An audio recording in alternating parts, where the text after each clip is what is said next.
किसी घने जंगल में एक शेर और एक शेरनी साथ रहते थे। वे दोनों एक दूसरे से बहुत प्रेम करते थे। हर दिन दोनों साथ में ही शिकार करने जाते और शिकार को मारकर साथ में बराबर बराबर खाते थे। दोनों के बीच में विश्वास और भरोसा भी खूब था। कुछ समय के बाद ही शेर और शेरनी दो पुत्रों के माता पिता भी बन गए। जब शेरनी ने बच्चों को जन्म दिया तो शेर ने उससे कहा कि अब से तुम शिकार पर मत जाना, घर पर रहकर खुद की और बच्चों की देखभाल करना।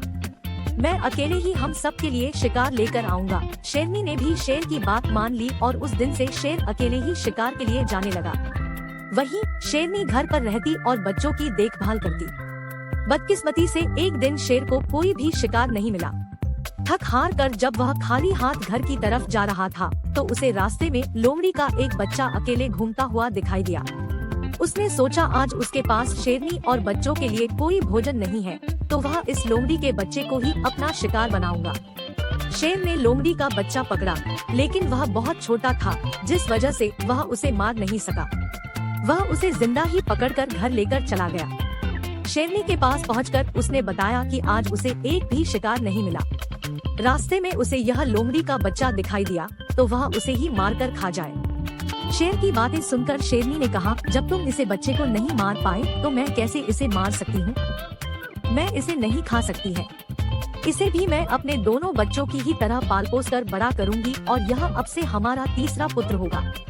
उसी दिन से शेरनी और शेर लोमड़ी के बेटे को भी अपने पुत्रों ही तरह प्यार करने लगे। वह भी शेर के परिवार के साथ बहुत खुश था। उन्हीं के साथ खेलता कूदता और बड़ा होने लगा। तीनों ही बच्चों को लगता था कि वह सारे ही शेर हैं। जब वह तीनों कुछ और बड़े हुए तो खेलने के लिए जंगल में जाने लगे। एक दिन उन्होंने वहाँ पर एक हाथी को देखा। शेर को दोनों बच्चे उस हाथी के पीछे शिकार के लिए लग गए। वहीं लोमड़ी का बच्चा डर के मारे उन्हें ऐसा करने से मना कर रहा था, लेकिन शेर के दोनों बच्चों ने लोमड़ी के बच्चे की बात नहीं मानी और हाथी के पीछे लगे रहे और लोमड़ी का बच्चा वापस घर पर शेरनी माँ के पास आ गया। कुछ देर बाद जब शेरनी के दोनों बच्चे भी वापस आए तो उन्होंने जंगल वाली बात अपनी माँ को बताई। उन्होंने बताया कि वह हाथी के पीछे गए, लेकिन उनका तीसरा भाई डर कर घर वापस भाग आया। इसे सुनकर लोमड़ी का बच्चा गुस्सा हो गया।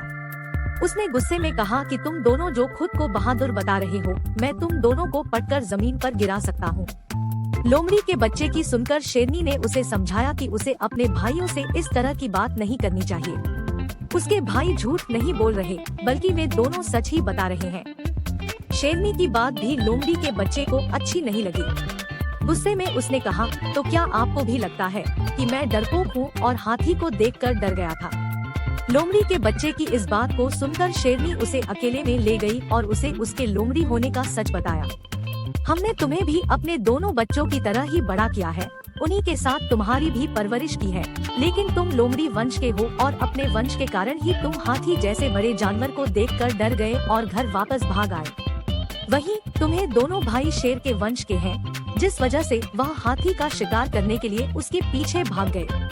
शेरनी ने आगे कहा कि अभी तक तुम्हारे दोनों भाइयों को तुम्हारे लोमड़ी होने का पता नहीं है। जिस दिन उन्हें यह पता चलेगा वह तुम्हारा भी शिकार कर सकते हैं। इसलिए अच्छा होगा कि तुम यहाँ से जल्द ही भाग जाओ और अपनी जान बचा लो।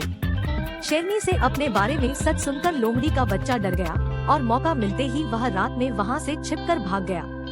कहानी से सीख। शेरनी और शेर के तीसरे पुत्र की कहानी हमें यह सीख देती है कि कायर और डरपोक वंशज के लोग अगर बहादुर लोगों के बीच भी रहें तो भी वह बहादुर नहीं बन सकते हैं।